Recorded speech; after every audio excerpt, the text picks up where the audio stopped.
Eran Efrati is a former sergeant in the Israeli Defense Force. He's been working as an investigative researcher into the Israeli ministry since 2008 and was the first to expose through soldiers' testimonies the use of white phosphorus in Operation Cast Lead. We welcome you here, Eran, and we are listening to your input. Thanks very much indeed. Thank you so much. I understand by the intro that you invited the Israeli president to appear. I understand he declined, so I will take on myself the representative of the State of Israel with humble. I hope I will do it justice. On the evening of July 19, the Golani Brigade of the Israeli Army entered Sajaya neighborhood with the decision to conquer the neighborhood, to occupy the neighborhood. The orders were very simple: to occupy the neighborhood, and the mindset was very simple. There will be no resistance. Just like in 2012 and in 2009, most of the Israeli soldiers that will die will be from our fire, from friendly fire. This is what they believe in the army in the night of the attack on Sajaya. Sajaya, a very poor and populated neighborhood in the east of Gaza City, one of the most populated in Gaza, almost 100,000 people in the neighborhood, is being entered by the Golani Brigade. And to show how much simple they thought it will be, the first Golani Brigade that going into Sajaya are going in an armored vehicle, M113, a vehicle from the late 1960s that Israel got from America. And of course is very not protective in this today technology and missiles. But they didn't believe that the resistance will come. But resistance did come, this operation. Resistance did come, and it was very powerful. In 19 of July 2014, between 9 p.m. to 11 p.m., this first armored vehicle, M113, was attacked by a missile of resistant group inside Sajaya, killed 7 soldiers immediately. In other attacks in different places of Sajaya in the battle, 6 more soldiers will die. 13 Golani Brigade soldiers in one day. The country was in shock. The army was in shock. The heads of the army did not understand what they are seeing in front of their eyes. The pressure in Israel was very strong, and the Prime Minister and the Minister of Security, Moshe Ya'alon, decided to respond immediately that evening. Moshe Ya'alon, the Minister of Security, said, "We will take off the gloves." A very high officer in Israel said, "We will use the Dahya tactic to the local press in Israel," meaning Dahya, the corridor in Beirut in 2006, after capturing 2 soldiers, when Israel decided to flat out the neighborhood, just killing everybody in sight as a collective punishment of something they did to us. Immediately, they decided to do it to Sajaya. The armored corps are getting an order to shoot at everything that moves. In the first few hours of this operation, conquered Sajaya, or what we know today as the Sajaya massacre, according to Israel, there was at least 600 shells firing. 600 shells, most of them with depleted uranium inside of them.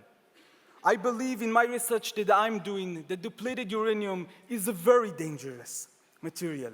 It will cause you to burn all over your body. And if you're not dead in the spot, it will cause cancer, leukemia, different kinds of diseases in the years to come at the place where they fall. More than that, the Israeli army itself, officials in it, are saying that at least 120 one-ton bombs were dropped on Sajaya in a matter of 7 hours.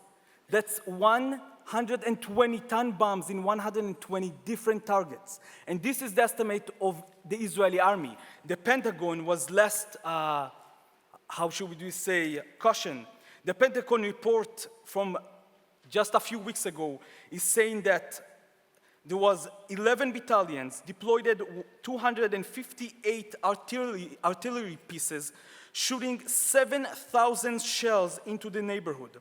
4,800 of these shells were shot in the first 7 hours. After bombarding civilians in Sajaiya for over hours and hours, in the early hours of the morning, the Golani Brigade infantry is starting to go into the neighborhood by foot, followed by F-16 that bombs from the air and carpets from around that shooting inside the neighborhood. And their job is to catch houses inside the neighborhood as bases and to continue from there. They're getting into houses in the middle of Sajaiya, grabbing houses and start preparing them as bases.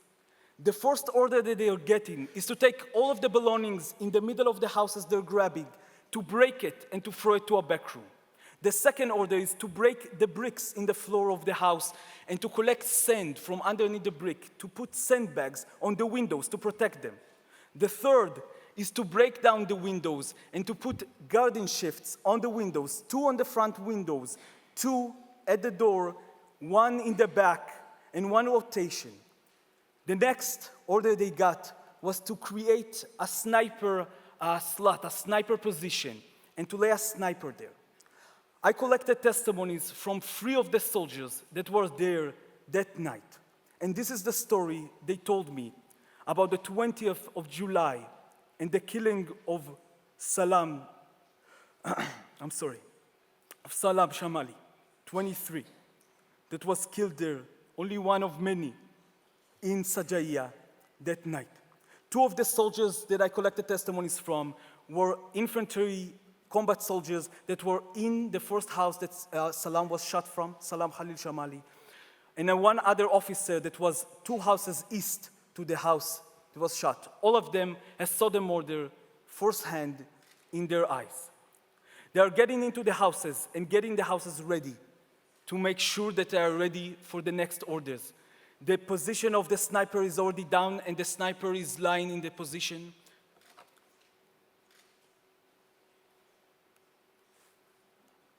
I will move from the pictures of the bombarding in Gaza into the house they were shot from.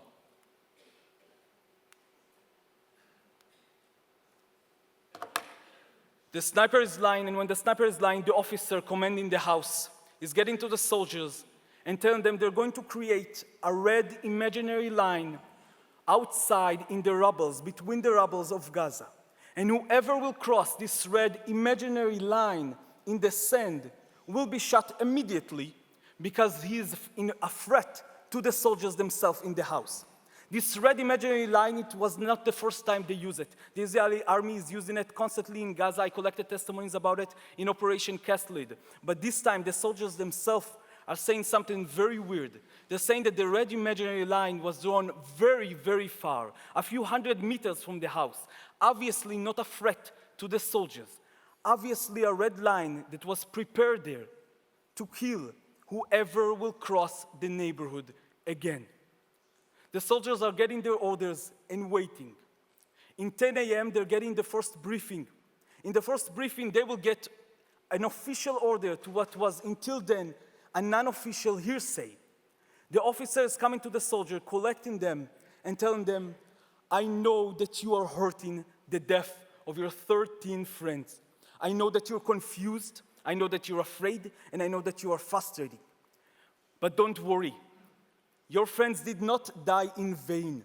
We will let you to take out your frustration soon enough.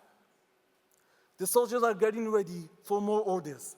At 12 p.m., a radio order is coming to the officer calling for an order to cease fire from 1 o'clock. At 1 o'clock after noon, there was an order to cease fire. The soldiers are getting ready for the ceasefire. At 3:30 p.m., Salem Shamaly, 23, son of the neighborhood, is coming back to the neighborhood after fleeing the night before. He's coming back with international solidarity group with him, American and European, and other Palestinian people from Gaza that are looking for their family members. They're looking for family members they left behind between the rubbles. They're screaming out names of family members, hoping that they can find them alive. When they're entering into the alleyway where Salam's house was until last night still built, the building was completely ruined. They're crossing the alley. Salam is screaming the name of his family member, and then a shot is being shot directed at them. Until today, we do not know from which house was the shot aimed, and we do not know if it was supposed to be a warning shot from a conscious soldier, or it was a shot that was tried to kill someone but didn't succeed. All of the group was going to different sizes of the alley and hiding. After a minute, Salam got up and decided he cannot stop looking for family in the rubble in Sajaya. So he starts screaming again the names of his family member and crossing again the alley. The sniper in the window, underneath the window in the house, is seeing Salem Shamaly in front of him and is asking a permission to kill him because he crossed with 1 foot the red imaginary line. The officer in the house is telling him, wait, is turning off his radio and then giving him a permission to shoot him once. The sniper shot him once on the left side of his body and his hand. Salam falls immediately to the ground. People are screaming in both sides of him. They understand in that moment there's a conversation going between the International Solidarity Group and the Palestinians of the group, if they can go into the alley and grab him and trying to push him and trying to grab him into a safe place.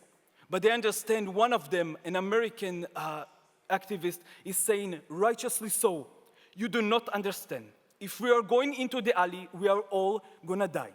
He was indeed right.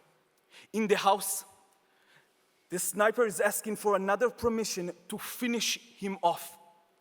The officer is telling him, wait, wait, and then giving him a permission to shoot him twice. 2 shots are being shot from the sniper to the middle of his body, and he died immediately. The officer is congratulating the soldier, the sniper on the ground. He's turning on his radio, and they're continuing their day.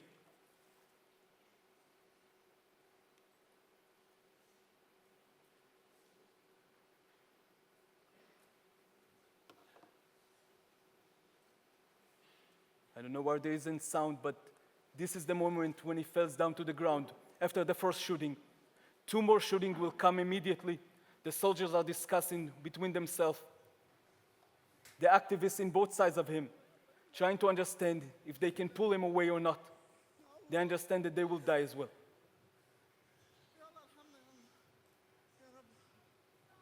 Two more shots has been shot and he is dead.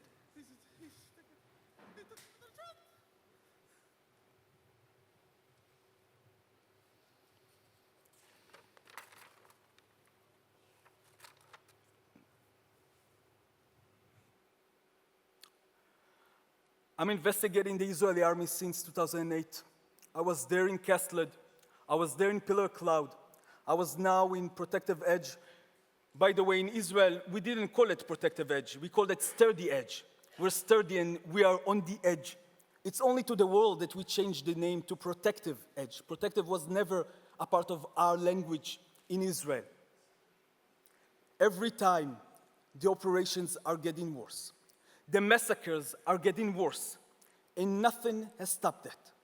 As someone who saw it in 2006 as a soldier, as a sergeant in the Israeli army in Lebanon, and in 2008 as an activist, in 2012 and in 2014, I'm telling you that this massacre will happen again, and it will happen worse and worse, with more people killed every time, at least if nobody is going to stop that.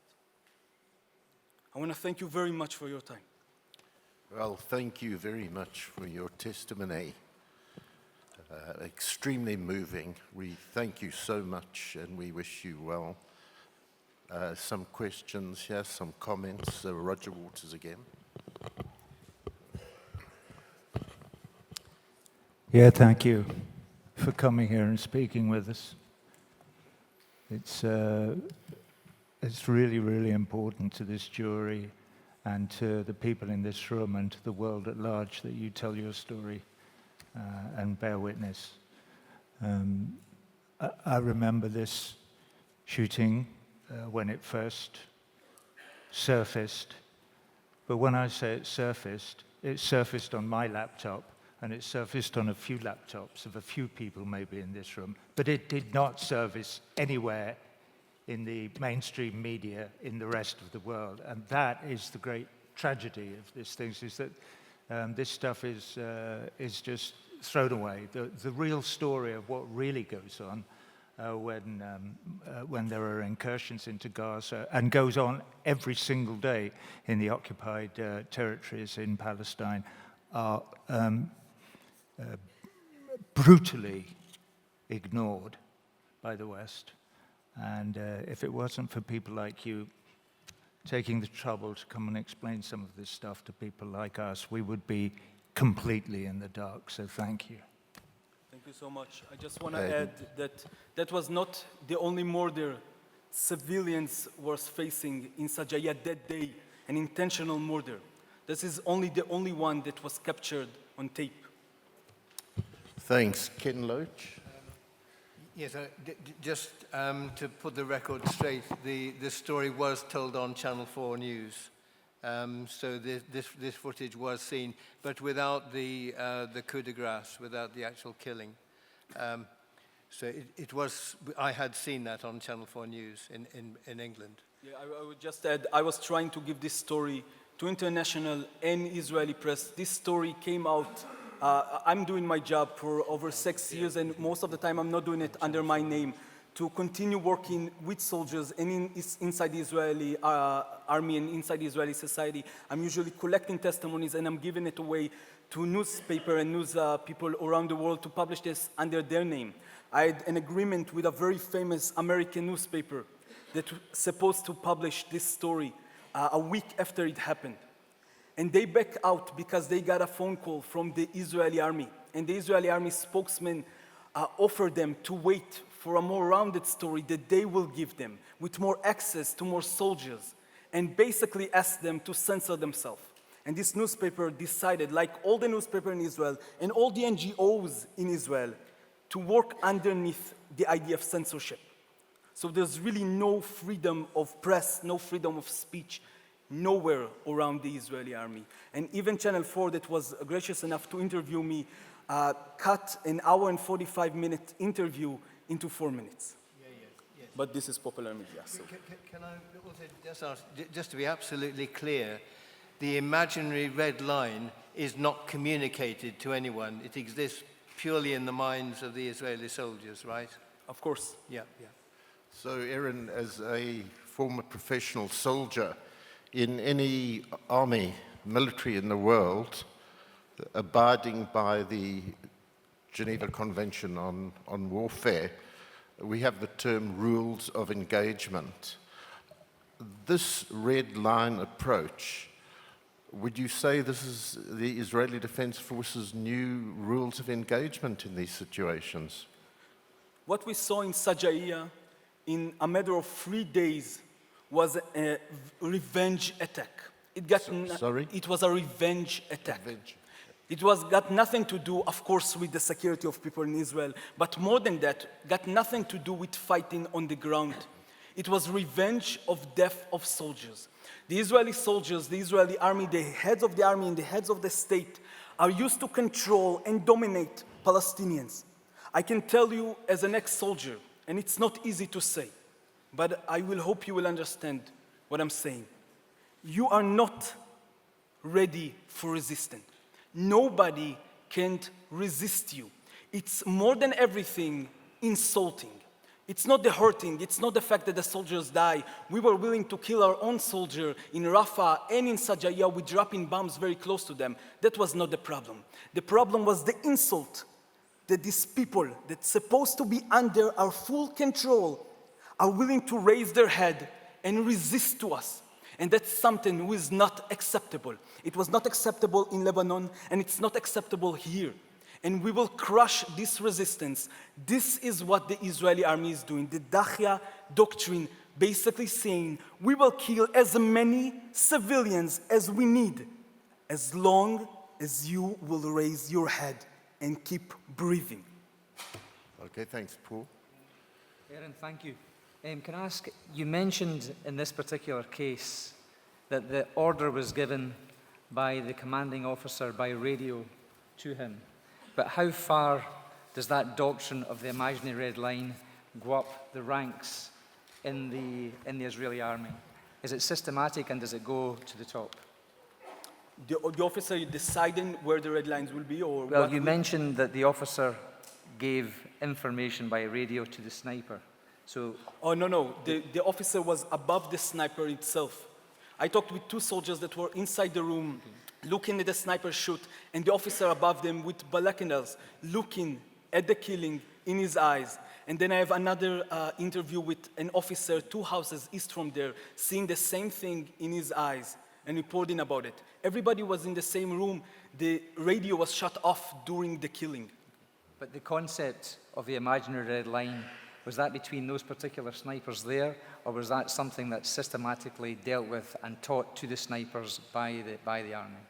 Every house that was captured by the Israeli army in Gaza decided on his red line. It can be a few hundreds of meters away, it can be 20 meters away, and sometimes they cannot choose a line. They can just shoot civilians in a city, in a neighborhood, and talked about it later. It's only for professional, official reasoning. You know, even as soldiers, we need official reasoning for stuff.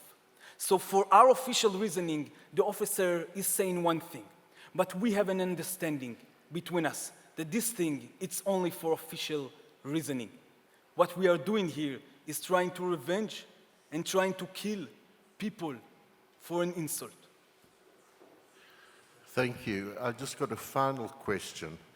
You've really explained to us so dramatically scenes we saw on television, and you've revived them. The question of how the resistance faced up to the IDF when they invaded Gaza, and as you've put it, killed those 13 IDF soldiers.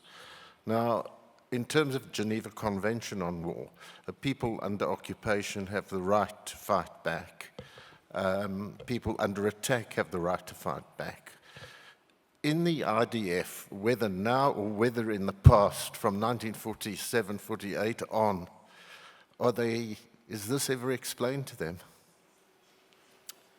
In the IDF mind and in the all Israeli society mind, there is no right to resist. There is no right to have an army. There is no right to have militia. There is no right to go to protest and to resist. It's illegal resistance. We call them terrorists. Our airplane pilots are bombing from the air, are bombing from the ground. Our soldiers killing civilians, knowing that they're civilians on the ground, are brave soldiers. People that are resistance, they are terrorists. This is how the language is being played. There are illegal resistance and there's illegal people. All the Palestinians were ever and will ever be until the stop of this occupation, the Israeli occupation over Palestine, will be illegal human beings. And no human being is illegal. Eran Efrati, thank you very much for being a witness to the truth, and go well. Thank you. Thank you. Thanks, everybody.